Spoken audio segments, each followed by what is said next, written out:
Assalamualaikum warahmatullahi wabarakatuh. Apa kabar sahabatku soleha dimanapun Anda berada? Semoga selalu dalam perlindungan dan penjagaan Allah Ta'ala.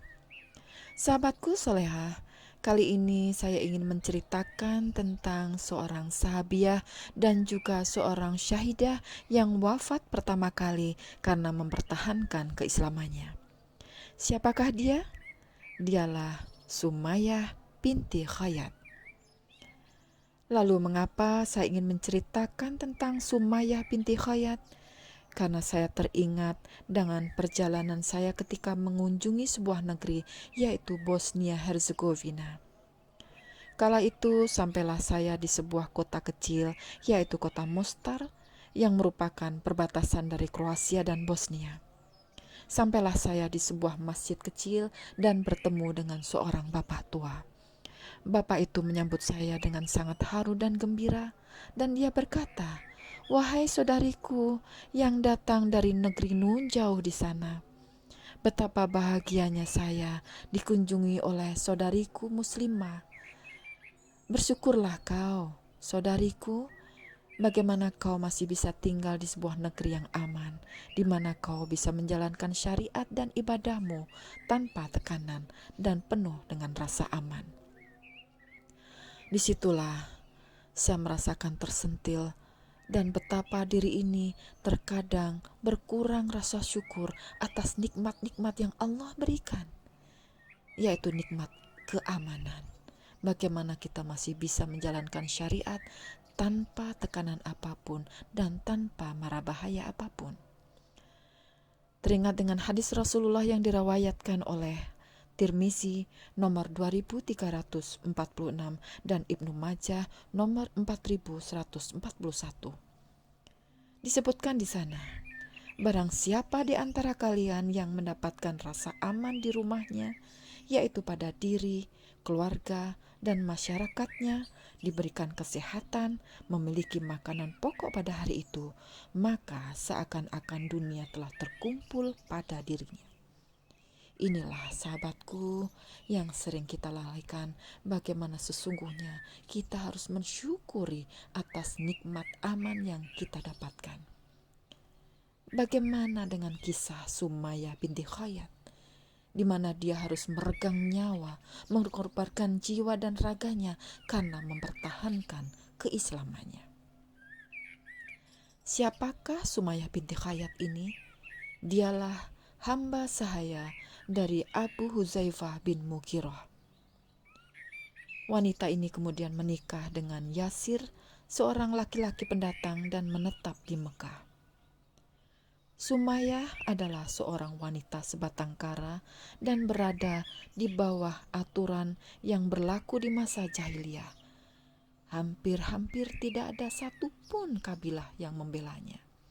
Kemudian dia berlindung kepada Bani Maksum. Kelak dari perkawinan Sumayyah dan Yasar, lahirlah dua putra yang bernama Ammar dan Ubaidullah. Ketika Ammar telah dewasa, dia mendengarkan dakwah yang diajarkan oleh seorang insan mulia, Sang Al-Amin, yaitu Muhammad bin Abdullah, Rasulullah Shallallahu Alaihi Wasallam. Sebagaimana masyarakat Mekah lainnya yang merindukan keadilan dan kasih sayang Allah, maka Ammar pun terpanggil untuk mendalami Islam. Karena di dalam Islamlah Ammar menemukan sebuah pengajaran bahwa tidak ada penghambaan yang lebih hakiki dari seorang manusia selain kepada Allah Ta'ala. Ammar pun mendapat hidayah dan memutuskan untuk memeluk Islam. Ammar kemudian pulang ke rumahnya dan berstatus sebagai seorang muslim. Ia menemui kedua orang tuanya dan serta adiknya.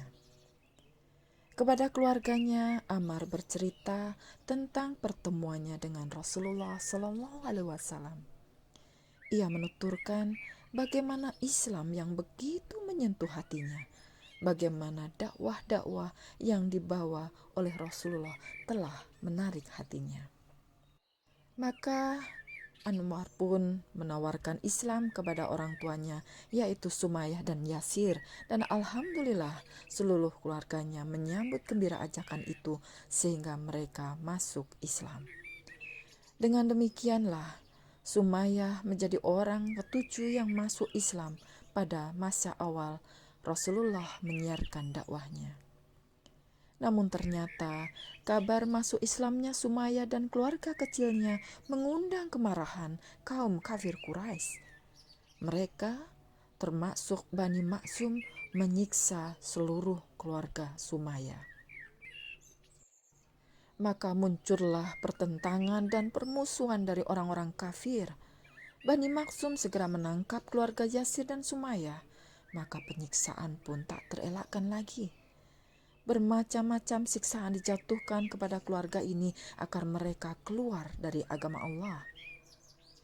Salah satu penyiksaan yang dialami yaitu keluarga ini harus dipaksa keluar ke padang pasir dalam keadaan yang amat panas menyengat.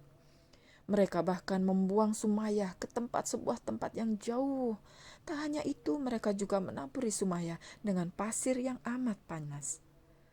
Mereka meletakkan sebongkah batu yang berat di atas dadanya. Lihatlah, tak terdengar sedikit pun rintihan dan ratapan dari Sumayyah. Tak ada ucapan lain melainkan ucapan Ahad, Ahad. Ungkapan tentang keteguhan akan tauhid yang terus keluar dari bibir Sumayyah binti Khayyat. Ia pun terus mengulang kata-kata itu. Begitu pula yang dilakukan Yasir, Ammar, dan Ubaidullah. Hingga suatu ketika Rasulullah SAW menyaksikan keluarga Muslim ini tengah disiksa dengan amat kejam. Beliau kemudian menadah ke langit dan berseru, Wahai keluarga Yasir, bersabarlah, karena sesungguhnya tempat kembali kalian adalah surga. Maka demi mendengar seruan Rasulullah ini, Sumayyah pun semakin tegar menghadapi berbagai macam siksaan. Ia bahkan dengan berani terus mengulang sebuah kalimat, Aku bersaksi bahwa engkau adalah Rasulullah dan aku bersaksi bahwa janjimu adalah benar. Begitulah Sumayyah binti Khayyat telah merasakan manisnya keimanan. Ia meninggal saat memperjuangkan akidahnya. Hatinya telah dipenuhi dengan kebesaran Allah Subhanahu wa taala. Ia tak takut menghadapi setiap siksaan karena keimanannya tak luntur sama sekali, sekalipun hanya sebutir pasir. Sementara itu, kaum kafir Quraisy terus melampiaskan kekesalannya kepada Sumayyah. Akhirnya salah satu dari mereka menusukkan sangkur dan pedang yang berada dalam genggamannya. Mereka menghujamkan ke arah tubuh Sumayyah binti Khayyat. Maka hilanglah nyawa dari raga yang beriman dan suci itu. Sumayyah wafat sebagai syahidah dalam mempertahankan keislamannya. Ia meninggal dengan menunjukkan keberanian dan keimanan yang kuat. Ia tak sekalipun takut menghadapi kematian. Begitulah sahabatku solehah, sebuah kisah yang mengharukan dan menggentarkan jiwa. Kisah seorang Sumayyah binti Khayyat yang mempertaruhkan jiwa raganya dan dia rela mati untuk mempertahankan keislamannya. Sebuah kisah yang menggetarkan jiwa dan patut kita jadikan ibrah. Kita sebagai muslimah harus lebih teguh dalam mempertahankan keimanan kita dan ketaatan kepada Allah Ta'ala.